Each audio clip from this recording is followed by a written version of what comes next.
Hi, everybody, and welcome to another episode of Awaken to Your Soul Path. I am your host, Barbara, and today I am joined by the amazing Amanda, spirit dancer. And I've been looking forward to our topic today because today we are going to talk about spiritual detoxing and shadow dancing. So if this triggers the same type of interest with you than it did with me, stay tuned because this is going to be an amazing talk. Hi, Amanda. I'm so happy that you're here today. Hey, Barbara, thank you so much for having me here. Very, very happy to be here. You're very welcome. We already really hit it off every time we meet, so I think we're going to have this amazing talk about this topic. But I can imagine that people who are listening, that they have no idea what we mean with spiritual detoxing. Let's start there. What is spiritual detoxing?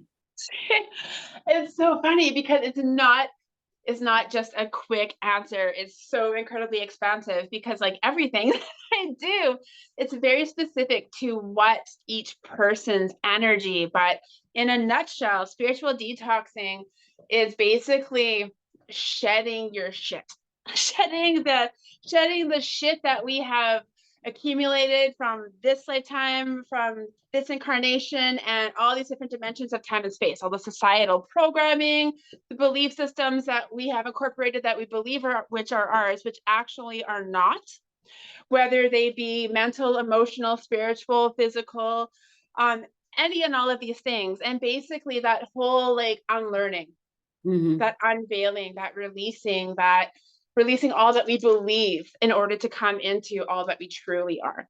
I love that. I love that. And it's so recognizable. I've talked about this in other videos as well. It's not only the rules, the bullshit rules of life, and the things that we've been handed down from generation to generation to generation about the way things are supposed to be, but it's also ancestral karma that's locked in our DNA. Yeah. It is limiting beliefs. It is energetic blockages or things that, well, basically everything that's really preventing us from being our truest, authentic self, right? Yeah, exactly. It's all that sludge that accumulates, not only from this, like exactly what you said, not only from this timeline and from ourselves or our parents, but ancestrally and other dimensions of time and space as well. It sometimes is really hard to see where the head of the snake starts and where the tail of the snake ends, because it becomes this like cyclical process. So yeah, it's just that complete releasing and that remembering of our deepest truth. So why do we end up in this sludge? Why is it our generation that's being asked or tasked to do something with this sludge and not our mother or our father or maybe my brother or something? Oh, I think right now we're just really being called out with this whole like the time is now. All of the different systems, everything, all of the illusions are coming up to the forefront to fall because it's not sustainable. It's not sustainable. Everybody running around like zombies is no longer sustainable. It's time for us to, everybody, to shed our shit, ignite our light, and own our awesome and rise up. So why you're seeing a lot of people like in our generations and especially the generations that are coming like after us, they're like little powerhouses. Like they don't have the same amount of karma and stuff that we do because they're coming in completely different, guns blazing, like yeah, Care Bear saying like ninjas, because this is no longer like we are on the cusp where it's time for ascension. It's time for releasing all that heaviness and stepping into a new way of being, a new way of being in ourselves, a new way of interacting, a new way of like higher frequency vibrating. So you're seeing all of this heavy shit, stuff that's no longer been serving us, stuff that's never been serving us, but we have just become completely complacent to it and sitting in our comfortable discomfort. But our generation and the generations after us are like, no more. This is shit. I don't have to do what I'm told because this isn't working. Yes. This isn't working for society and for the collective anymore. Like it's time to step outside of this. And it's time to move into a win-win where everybody is helping each other and just being being in more of a compassion and love frequency versus stepping on each other and this person versus this person. Mental illness is just at an all-time high because we've been put in positions where we are all being suppressed and compressed, and you just kind of feel constricted, like you can't. And then so you see a lot of people just breaking out or breaking free. Yes. There was an article that I saw many years ago about what a shaman sees in North American institutions that we institutionalize our most brilliant, most connected people because they don't necessarily know what's happening. So when they're on the cusp of awakening themselves and their gifts, their abilities are coming through, it's like something's wrong with you and you're demonizing it right away. And then it's like, yes, we have all this trauma and everything kind of becomes this big ball and we compartmentalize it into our being. And then Yeah, you're just, absolutely right. I think yeah, don't realize the true potential because we're too busy demonizing everything and hiding behind labels that we're being given instead of going, oh, okay, that helps me understand this. So now I can move through this and I can help myself in this way and I can do this, because labels aren't meant to make us feel like this, but it's what the system kind of works towards. Like, let's keep everybody under the umbrella of fear instead yeah. of breaking out and standing under the like, move what fear happens. Fear is a part of life, and allow ourselves to move to or through it. Like, Yes. all right, I'm scared shitless, let's go. And Yeah, I confronting think that it and has to doing do that with and moving forward into love with fear. it's the shift that we as a collective are making. We are moving from a world where everything was mainly logical, brain-based, and that's where the labeling comes from, because as soon as I can put a Yes. label on you, then I know what's wrong with you. We like to think in terms of what's wrong with you. Then I know what Yeah. pills to subscribe, what therapies to subscribe. I know how to handle you or not how to handle you, or when to run away from you. All of these things Yeah. based on labels. And we used to think that that was the way of handling things. It's the same also with healthcare. We want to label it as a bladder infection or cancer or something, because then we know what to do with you. And as a Yeah. collective, we are shifting, and it started, I think, in 2015 already.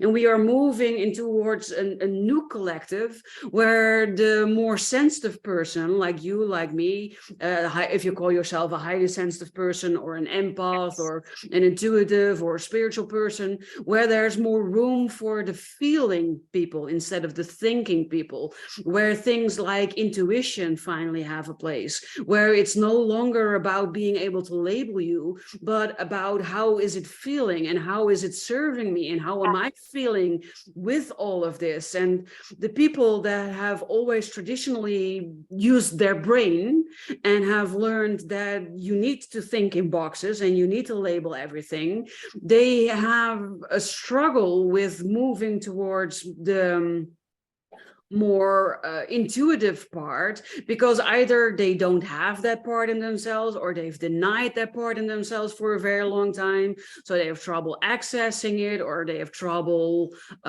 trusting in their Yeah. intuition and in intuitive guiding, and a lot of people out there are also afraid of what they call woo-woo. Yes. Yes, which is just another label, right? Like, we're taught to Yes. fear labels and we're taught to have certain visceral reactions when we hear certain things, instead of removing the actual words and looking at the actual feeling the actual feelings that are coming up and diving into those, questioning those, working with those, Yes, looking deeper into those instead of taking things at face value and saying, oh, okay. And exactly. then just again, it all kind of comes back to fear. It's like hearing woo woo or writing something off because of a certain thing. And it's like all these labels have just turned people often get a label and they're like, oh, okay, well, I'm this way because of this. And don't do the core wounding work. They Yes. just put a band-aid on the festering wound, wondering why the festering wound isn't getting any better. So just putting another band-aid, a bigger one. So you can't see the infection that's seeping past Yes. the original band-aid. Whereas it's like, oh, okay, if I keep burning my arm on the stove and keep putting dirt into it, it gets infected. Let's Yeah, and stop then they're doing that. surprised that that happens, right? That's what I see usually. And what that could Yeah, look like in practice is people that are feeling a dissatisfaction in their life. They feel like I should be happy because on the surface of it, I have everything that I want. I have a good job, I have a loving partner, I have a house, I have children or pets, or the white picket fence theory. I have everything that should allow me to be happy, but I'm not. And usually we feel ashamed to admit that we are not happy, especially when there is in most people's eyes nothing to complain about. So they are feeling this dissatisfaction within themselves. And when you don't address that, when you don't acknowledge that, it starts festering. It starts becoming infected in your life. And that can show up as physical diseases. It can show up as accidents. It can also show up as traumatic events, or maybe eventually losing your job. All of these are signs that there are things in your life that you are basically not looking into, but are more running away from, either consciously or subconsciously. And that's what the spiritual detoxing is about, right? Purging all exactly. of those Yeah, things so that your real self can come out, and what you came here to do can become clear. exactly. It's understanding all of these things that are happening to us, because often what happens when I'm working with somebody, and I'm sure it happens to you too, is creator, universe, source, whatever your word is trying to get through to people, but we become so incredibly tunnel vision that we can't see it or hear it. So a lot of times people are saying like something, but they're looking for something deeper, and they know that exactly what you had said. They have the right to pick offense and all these different things that they were geared to believe that they wanted. That is the definition of success in society. Or Mhm. they feel like they don't, but they're still like, but there's something deeper. Like I just feel like I'm spinning and I don't know why. And it's that whole thing of all of these different truths have been trying to come in, but you couldn't recognize them. You couldn't Exactly. recognize them because you didn't know what you were looking for. Or Yes. it's like the glasses on your head. So happy people be like, hey, they're right there. Here you go. You actually don't need them because you have your contacts in.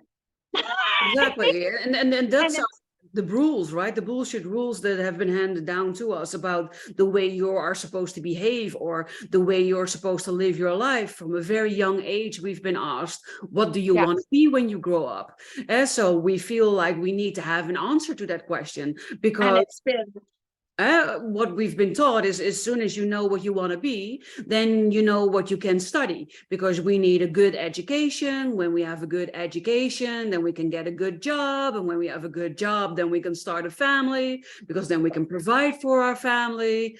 And so that means that we need to find a partner, and we need to start working on children and then we need to take care of these children. And these are yeah, all beliefs about how things are supposed to be. And most people don't stop and think about, but is this true for me? Is this my yeah, path? Is this what right for me? Because when people asked me when I was young, what do you want to be when you grow up? My answer was happy. And they didn't beautiful. accept that answer because they wanted like fireman or ballerina or something Yeah. like that. Exactly, exactly. No, exactly what you said. And the thing is, we are thrown into this whole life of distractions. There's constant distractions. We're not taught how to tune in. We're not taught how to expand our gifts. We're not taught what gifts are. Like I always felt like something was wrong with me because I could see, hear, and feel things beyond from the time I was this big. And Yeah. as much as I have a beautiful mother that did everything in her power, she didn't know what was going on either. She just knew that, oh, okay, Amanda just knows things, right? Like, and I was basically a walking sponge because I am. Like I was an empath. I was at HSP like my entire life, Yes. not knowing what that was, and just pulling in all of this. Like I was a person that could be in the room and change the energy like this.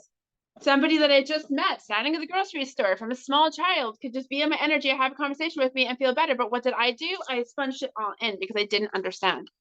And Yes. there's so many super, super tuned in people and gifted people that don't understand that their gifts are gifts. Hmm. So you see so much anxiety and depression and overwhelm.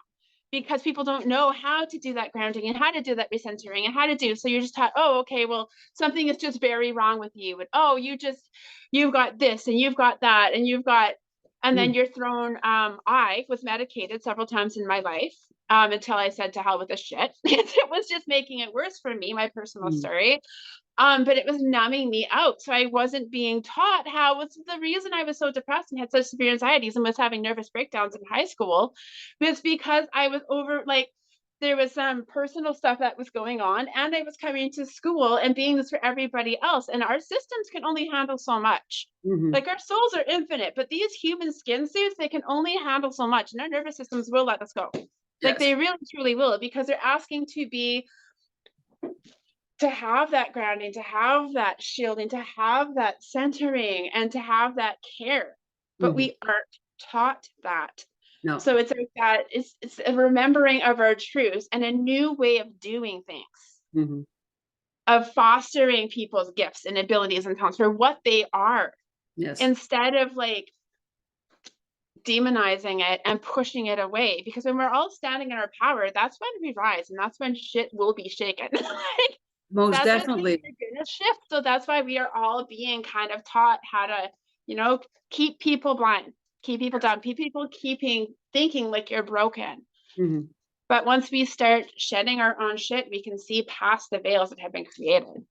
Yeah, and you touched upon some really good points that I want to briefly revisit, because when I talk about the bullshit rules of life, I am indeed not villainizing or judging my mother or my grandmother or my father or my grandfather, because I believe that they did the best they could with the knowledge and the tools that they had in that moment.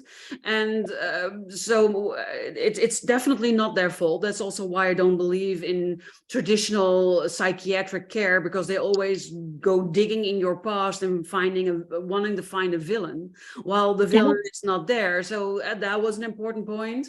And to illustrate that further, when I told my mother that I discovered that I'm a highly sensitive person, her response was, yes, child, I know, I am one too, but that's not something to be proud of. And it shocked me in that moment, until I learned that my grandmother, her mother, had taught my mother to be just like everybody else, because my grandmother truly believed, being a war survivor, that, and seeing what happened to the Jews and everybody else that was different, that when you were exactly the same as everybody else, that your life would be easier. So she taught my mother, yes, to be like everybody else, because she thought that that was the best strategy to give her daughter a good, safe, healthy life. And my mother passed that along to me. And I have a similar experience like you had when I was a child. I have the gift of knowing. I know things with absolute certainty, and it scared people, because I knew things I had no business of knowing. I should not be able to know, but I knew them, and with such clarity and such detail that it scared people. So I started suppressing that part of myself, because the people around me didn't want me to know, or didn't want me to share that I knew. And I always felt weird and strange. And there was a moment, or a long period actually in my life, where I seriously thought there must be something wrong with me, because nobody is like me and nobody thinks like me, and everybody keeps telling me, you cannot be this, you cannot do that. And of course, there were then also the things that I didn't understand about myself, because like you, I've been an HSP and an empath all my life. It's something that you're born into this world with. It's hereditary, but I wasn't told anything about it, let alone taught anything about it. So what happened for me was that one moment I could be my bubbly, happy, cheerful self, and the next moment I could be inconsolably sad, and I couldn't stop crying.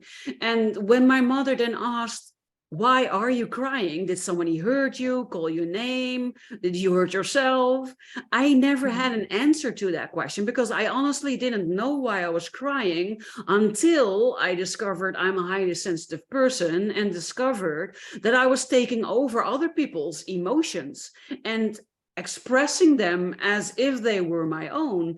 And that led to, when I was a teenager, having to go to a psychologist that wanted to label me as a borderline personality, having borderline personality disorder, because I could go from happy to inconsolably sad in the blink of an eye, which I now know was because of my empathy and my high sensitivity, and not because I have a personality disorder.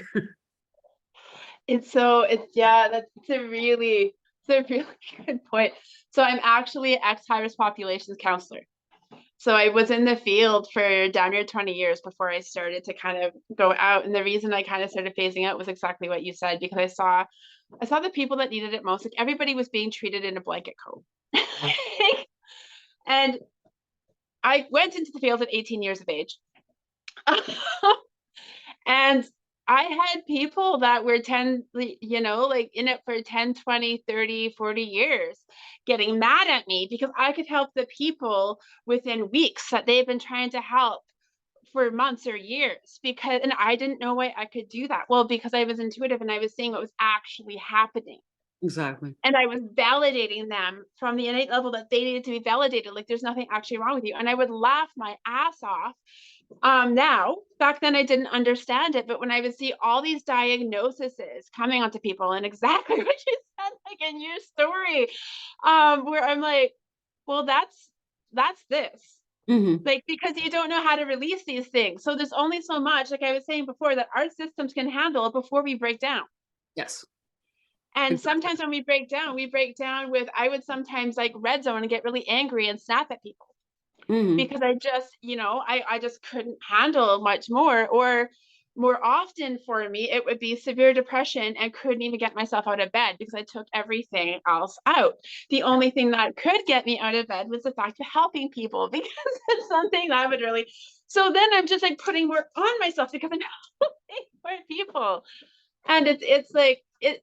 I see it kind of. There's a lot of intuitives and empaths that are counselors and psychiatrists and psychologists now that are fusing in the system. And I love to see that, because when I was in the system, and I still see it even now, is all these labels are being thrown on people, medications are being thrown at people. Mm-hmm. And I'm not saying, like, I'm not saying, oh my God, this is horrible straight across, but I'm saying a lot of the times there's so much crossover, and it's not being seen for what it is. No, It's you're absolutely right. seen from the surface level. Yeah. So it's just creating more issues. Mm-hmm. And the person is left feeling more and more broken. Like, Yes. well, I just can't get out of this, because, and then you have this medication in your system that's meant to help you that's actually making it worse, because you're having an even harder time connecting to yourself, because you're in brain fog or whatever Yes. however it affected you. But I've seen this constantly, and I'm Yes. still seeing it and helping people in addressing that, of finding a place of safety with your gifts. Mm-hmm. Because a lot of people don't. It's like it scares the ever-loving crap out of them because they've never had that explained to them. The big thing is, it's like learning how to feel safe in that, learning yourself, learning how things are coming in. Again, grounding and centering and protection. Like, I can't even speak to it enough, because Mm-hmm. it's so important. It Like, when we starts know, there. And yeah, and then breathing in understanding, the yeah, right way. Those are the basic things that I teach everybody that comes with me, or yeah, comes to me. But I recognize what you're saying, because a lot of highly sensitive people or empath people are being, I call it, misdiagnosed as yeah, autistic, borderline, ADHD, ADD, because the modern psychology only looks in terms of what is wrong with someone. And high sensitivity doesn't fall into that category. We are just wired different. And if exactly. you don't know that you're wired different, and you don't know what that means for you specifically, and you don't know how to handle that, I call Yeah. that getting to know your user manual really well, which is one of the things Yes, I do with people. that's Then beautiful. you are either medicated by a psychiatrist, which usually results in antidepressants or something similar, or you medicate yourself. And that means sex addiction, eating addiction, drug addiction, alcohol addiction, anything to numb what's going on. And usually you're then suppressing most of what you are in order to do your utmost best to fit in with the world and to be just like everybody else, but you're not. Exactly. I always joke to my friends that are, very similar vibration to the two of us, where I'm like, dude, if I went to a mental institution tomorrow, like if I went to a psychiatrist tomorrow and just kind of told them the things that I see, feel, and know just randomly, I would be diagnosed with the most hilarious, like they would just throw the DSM in my face and be like, dude, you're institutionalized, you're done. Yeah, they will lock you up and throw away the key and never let you out again. Yeah, I know the feeling. It's like, because half the time I'm sitting with people and I'm going like this and I'm watching their spiritual entourage around them, or the different chords and different connections, and it's like, it's so funny. And if I go to grocery stores, I'll see children very often turning around and looking at me and all the things that are around me. I'm like, oh yeah, that's a gifted little kiddo right there. So Yeah, yeah, if I went tomorrow to the psych ward, they'd be like, we're locking you up. Here is the medicine cabinet. exactly. But Eat the other thing. side to all of this is, I don't know if you have that, but most of us, and me definitely, is I have a very deep ability to connect with animals, to understand what they're saying and to understand their energy. Yes. But the same with children. You are still very pure at heart, and that means that you can communicate a lot better and connect a lot better with other more pure beings. And I think Yeah. because they don't have what we call higher intellect, animals tend to be more pure because it's all about the basics. And we have evolved so far away from knowing and valuing the basics that we can think ourselves into a box, into a depression, and completely stop. Yes. Or for the longest time, when I was a teen, I wanted to, well, basically end my life. I never really talked about it, but I was driving around on my bicycle and I didn't even look left and right to see if traffic was coming. I just crossed the intersection and thought, if someone hits me, that's fine by me. Yeah, been there. Yeah, I wrote a letter. And I had it hidden under my mattress. Exactly. And so So if anybody is listening or watching today, and you are resonating with what we are sharing, or you are in such a place where you also feel like you don't see the point in your life anymore, and you might not actively try to kill yourself, you might actively have tried or trying, or you're just, struggling with life, then please reach out to us. Both Amanda and me, we would love to just talk with you. And it doesn't have to cost anything. There are also no expectations. It's just our desire to truly want to connect with you and yeah. help with you in the period or the struggle where you might find yourself in currently. So that's a message I want to give to the people that are watching and listening. And if you haven't subscribed, it would be awesome if you did, so that you would never miss another episode again. And if this was really valuable to you, it would also be amazing if you would share this episode on your social media, because if this is useful or valuable to you, then chances are very high that you know people for whom this is also very, very valuable. So please share it when you feel called. That would be amazing. So to get back on topic, we've shared a lot about what it looks like when you are suppressing your real self, when you are in the shadows, when you need a spiritual detox. And maybe we have talked about it, but at least not with these types of names. But we were also going to talk about shadow dancing. So what is shadow dancing to you? Shadow dancing for me. So the reason I kind of started using the term shadow dancing is obviously it's shadow work. And I identify more, my partner and I both identify as gray workers. And what that means to us is we're both like, again, silly labels. But the whole light working and then the dark working is, there's a spectrum, right? There's that middle ground. It's lightness and dark exist simultaneously within all things. And the brighter the light, the deeper the shadows that are cast, right? The brighter the shadows that are cast. So it's being able to stand there in that gray zone, in that shadow, and as they arise, work with them, working with them. And the reason why I started to say shadow dancing is because I got involved in this beautiful practice called ecstatic dance, where you just kind of go in and you just let your body flow. And it can be a slow song, and then you can just feel like your body is too much in the slow song, that you do that. It can be a fast song, and you can just be like doing ballet moves.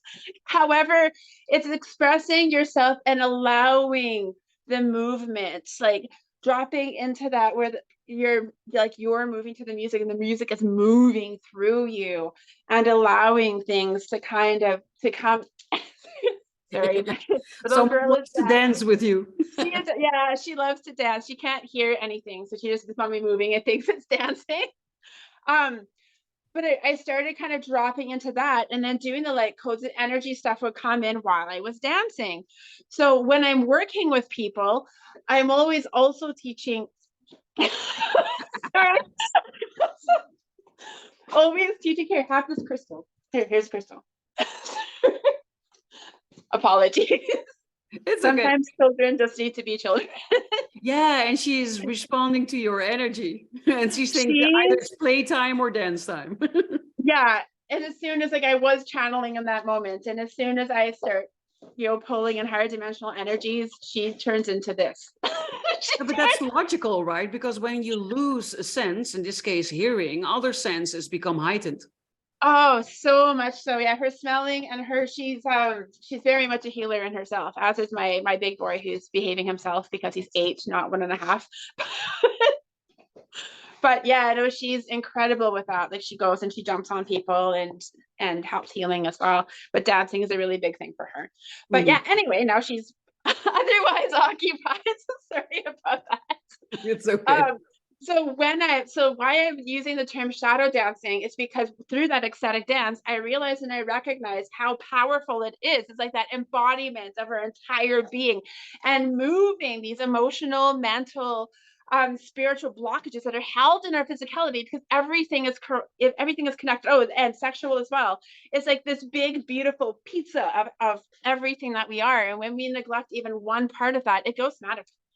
And it's in our body. So really allowing ourselves to shift those energies and move. And a lot of us are taught, if we don't look in a certain way with dancing, that we don't dance, and we're too scared and ashamed to move our bodies, or to let out a cry if we need to fucking scream, and just be like, ah, whatever you need to do in the moment that you need to do it. So I started to incorporate that in with the mental, emotional, and spiritual shadow work. So doing the actual shadow work of diving into those things and leading into them, instead of getting scared and moving away from them. If something comes up, asking it, well, why? Well, what is the truth behind this? How are you serving me? Because people think, when you ask, like, how is this serving me? How is anxiety serving me? And stop claiming things, right? Like saying, and I have to catch myself, instead of saying my anxiety, be like, oh, I'm feeling anxiety. Well, how is anxiety serving me in this moment? Well, it's not. Well, it is in some way. How's it serving me? Keeping me playing small, and it's pulling me back from showing up in the way that's going to help me XYZ. So, and it's then, like, why it's so nice to team the movement with that is because you shake it out of your body and you release it in all ways. It's like releasing that judgment of self and of others, and incorporating all aspects of being and healing into it. I love that you're sharing that, actually, because for as long as I can remember, I've loved dancing. And I always say dancing is like my overflow valve.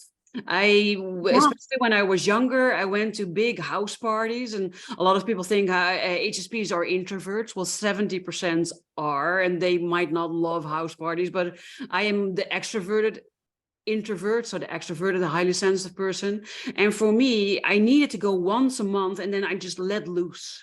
I completely immersed in the music. I usually dance with my eyes closed, and Mhm. I don't care if anybody's watching because I really submerge myself in the music. Music for me is energy, music is emotion, Yes. and I could release everything, all the stress, all the hurt, all the trauma, and that was cathartic for me. It was amazing.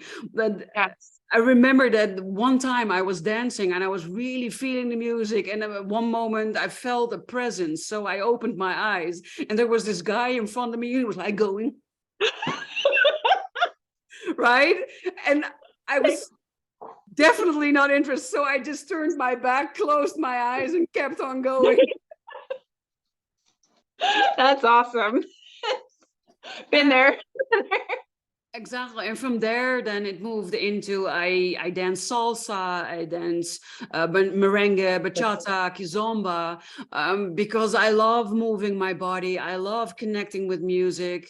And it was also really good for me to balance my male and female energy because when you Yes. start dancing with a partner, as a woman, you're supposed to follow. And as a very independent woman, listening and following were not my strong suits. So dancing allowed me to tap into the more sensual, the more feminine, and the more following thing, which, if I'm being really honest, sometimes is really difficult, especially when I have a man who cannot dance to the beat. Yeah. We're freestyling now. Sometimes I fake that I stumble or something, and then I stop us and I say, "Oh, sorry, I lost it. We need to start again." And then I make them start in the beat You again. go. It's like that back teaching thing. Like, I'm going to just subtly reset this energy so that we can. Yes, because my dance teacher says that as a woman, you should follow the man even when he's dancing off beat. But my sense of rhythm and my sense of beat is so strong, I cannot follow someone when they're not in the beat. It's just. I end up stepping on them if that happens. I'm just like, oh my goodness. So yeah, I did the same thing where I kind of like, okay, just a minute. All right. And then I will try to back lead. I used to dance with my mom, and yeah, mom would always back lead. So I learned kind of how to, yeah, you're leading me. Uh-huh. Exactly. So I love that you're calling it shadow dancing because that makes it lighter, it makes it flowy. And whenever something is moving, then it can move towards something or away from something instead of becoming stagnant. And I think it's so important. Like, I have a beautiful human in my life that I'll use as an example. And she's gets scared of the word shadow dance, like shadow work, right? Because a lot of people understand what that is. And this particular human has been going to a counselor for over 10 years. And she refuses to do the shadow work. She just goes to the counselor and then reiterates, and she's totally cool with that. And that's awesome. Like, she's well aware. She's got complete awareness of the fact, like, I don't want to do that, and it's scary, and it can be. But the Yeah. problem is, then she's got all the somatic shit going on, and her legs are giving her problems, and her body is giving her all these issues because it's just calling for her to honor and to Release hear it. its wisdoms and soul whisperings and release all these things that were never hers to hold in the first place. Yes. Um, so it's like incorporating some kind of movement, and that can be walking. And then moving your arms or shaking. Like, there's so much that we can just incorporate that embodiment. Shaking is so powerful. But Yes. again, we get in our heads like, oh my God, I look ridiculous when I'm doing this. It's like, well, look at animals in nature. When when they're stressed out, they just Mhm. like my older dog, my 8-year-old has some fear aggression towards other dogs because of incidents that have happened to him. So Mhm. on his healing journey, he's been a beautiful example of, if he sees another dog and he's reacting and we get him redirected, he just shakes. And then now it's an actual thing, like, buddy, shake it off. Just sees a dog, he starts walking like Yeah. this. Because it resets our nervous system, Yes. as does movement. And especially for those of us that feel like we're neurodivergent, which again is just a label to help us understand different things. It's like movement is medicine for all of us. For all of us. And when we're pulling things in, it's like being able to incorporate all of those things. And sometimes even me, when I'm doing the shadow work, the words aren't coming in. And then those of us that were at one point in our lives identified as perfectionists, it's like, oh my God, well, I can't get the words. You don't need Yes, to know the words. You need to feel the energy. So feel exactly. that energy and let it move through in any way. If that looks like yoga, if that looks like all of a sudden you're kicking randomly or kickboxing and or you're moving your body in some dance, like I don't care how it comes through. Just let it come through. Essentially, Because it's we get letting go so of control, fixated on right? how we believe. Pardon? Essentially, it's letting go of control. Just letting go of control and allowing it to come through. And if you can't pull it into words, beautiful. Allow it to be a feeling. And if the feeling's like, I don't fully know what this is, well, what would it feel like if I did? Where do I feel that in my body? My shoulders are really tense right now. But Yes. you don't need to know, oh, this is from when I was 7 and this happened and this would go. You don't have to know that. That might come later. And it's beautiful if it does. It's Yeah. wonderful. But we don't have to have, like, we get so fixated on the way that we were told that things Mhm. have to look with shadow work, with anything really. It's like, well, it Mhm. has to look like this. And it's like coming Yeah. back, one of my earliest mentors used to say, mine is but one way, not the only way. Find your way. Yes. Work with the energies in the way that they're showing up to and through you. Yeah, as a recovering perfectionist, I invented something that I am actually very proud of. When I walk in the woods, I combine it while walking. I'm also dancing and I am singing, and I don't care if anybody sees it or anybody hears it. And that took some work, right? Because I've always been taught, oh, you need to be mindful of what other people think or what other people say. So Yeah. singing in public, huge block. Dancing in public, huge block. And now I walk and I'm dancing. And I remember this one moment where I was listening and the music became so good that I needed to stop, and I just really went into it and I let it out. And then I heard tring tring in the middle of it was this guy on a mountain bike with a bike bell. Trying to And I get you there. don't know how long Great. he was there. And I was completely letting go. And I thought, hey. And he said, You're welcome. and he went along. And my first response was, oh, he must have been thinking. And then he thought, well, I don't think that any guy has any issues with a woman shaking her ass and letting loose. There you go. Yeah. Yeah, exactly. And we're so stuck. And I think too, for people like you and I, for so many of us that are like empaths and have always felt that we're different and haven't fit in, we felt misunderstood, misinterpreted, not seen, not heard, all these different things. So then when we're doing something that is considered bizarre in society, we really hold that. Yes. And it's like I've had friends through the years that are mainstream, what I call they were mainstream. And when I do my random things, they're just like they just call it the Amanda hippie shit.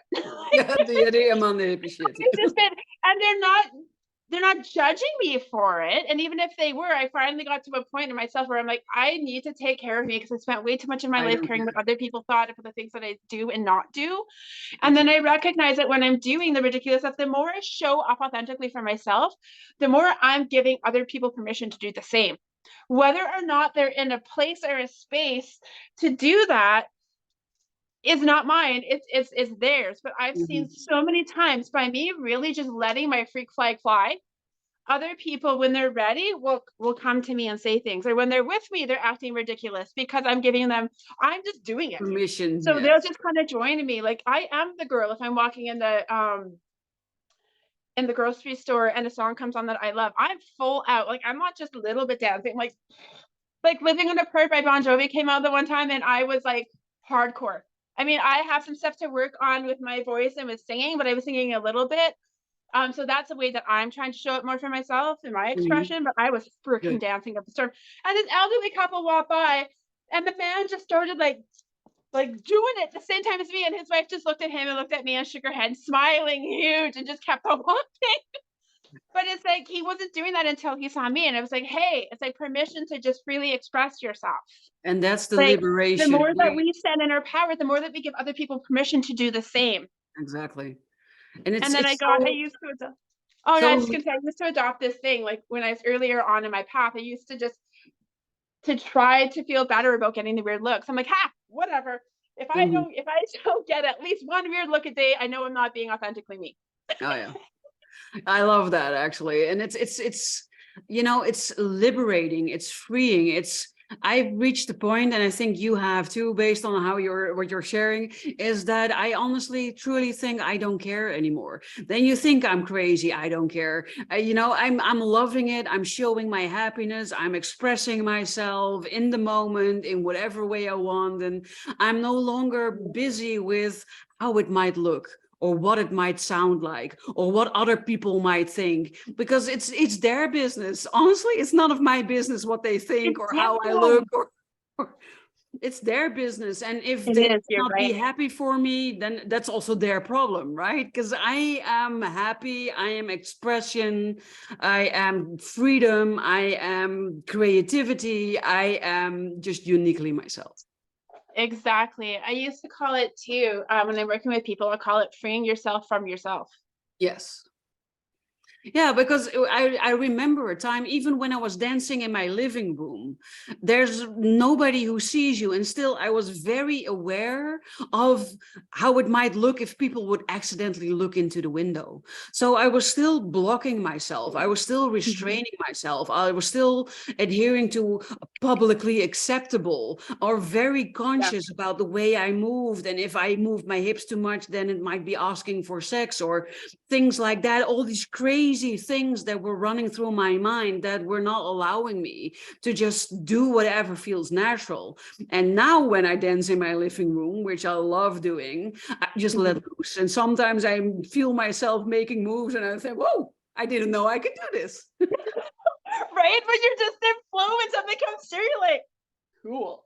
Yes, exactly. And it's just, yeah, it's that freeing up your being and that understanding of self too. Like the more that we do that stuff, the deeper that we can understand ourselves, because we get so incredibly caught up in what we were told to believe ourselves to be, Yes, that we forget what we truly are and we actually don't know until we start to do these different things and allow ourselves to embrace our weirdness and to yes. stand in that and just flow with it. And I've had so many people. There was somebody that was actually a dear, dear, dear connection of mine, that I worked with. That she'd be all concerned, like, "Oh my god, I'm so weird and I'm so awkward and I don't know how to function." I'm like, "Yeah, you are.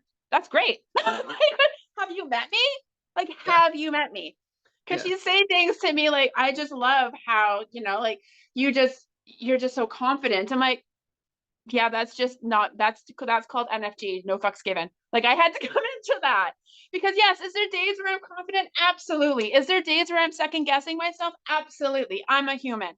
Yes, Is me there too. days where I'm sitting there in my head because I'm so awkward and I'm tripping over my words, especially, and I'm curious if this happens to you, Barbara, where I'll sit there and I'll say sometimes like, shit, the earth words aren't coming in because the downloads are coming in and all of this like energetic information is like right there. But I can't Mhm. necessarily find the words to articulate out. So Oh sometimes I yeah. trip over my words.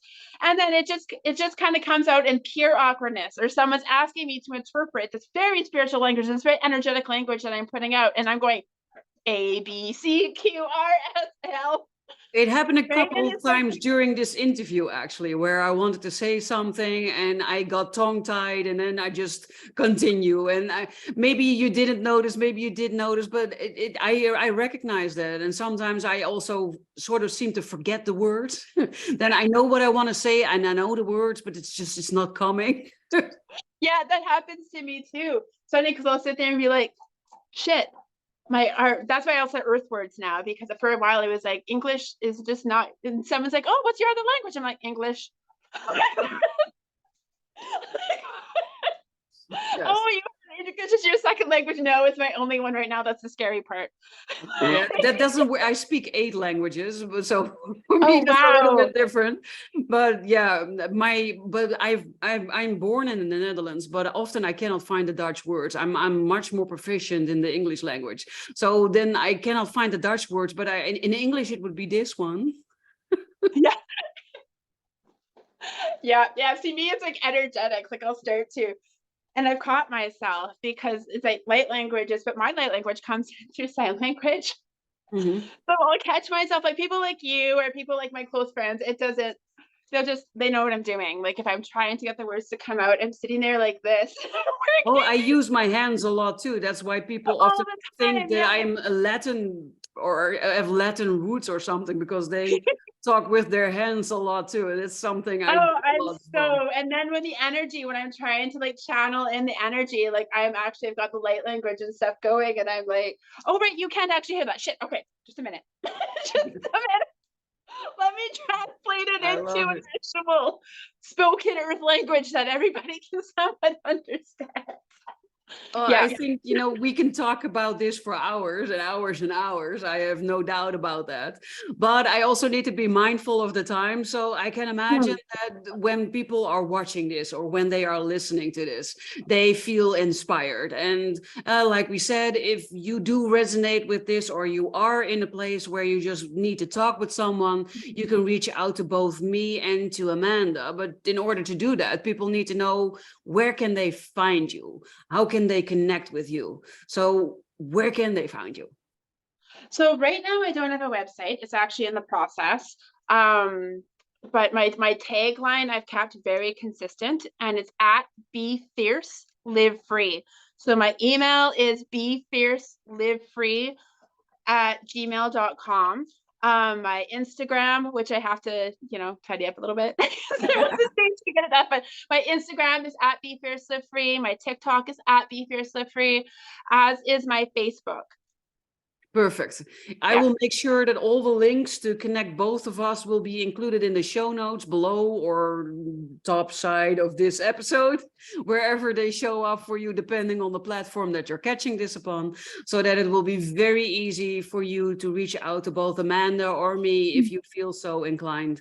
I want to thank you also for being one of my wonderful listeners, wonderful viewers, for showing up every time, for supporting my channel. If you have questions, just use the comment section. If you just want to show your support, heart it, like it, comment it, share it, that will be amazing.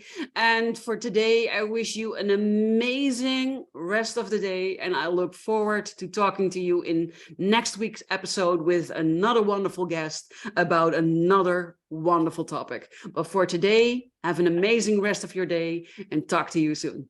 Thanks for being here, Amanda. Thank you for having me, Barbara. And thank you, everybody that's watching right now. Love and appreciate y'all. Bye, everybody. Bye.